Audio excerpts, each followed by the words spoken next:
Pinuna rin ng ilang pang kongresista ang mga sinabi ni Quezon City 4th District Representative Bong Suntay tungkol sa aktres na si Ann Curtis. Tinawag ng House Committee on Women and Gender Equality na sexist at nakakahiya ang mga sinabi ni Suntay sa pagdinig ng Committee on Justice. Wala raw lugar ang mga ganoong salita sa anumang institusyong nagtataguyod ng respeto at professionalism.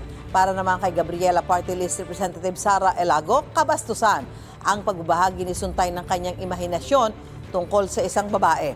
Dapat daw siyang maglabas ng public apology.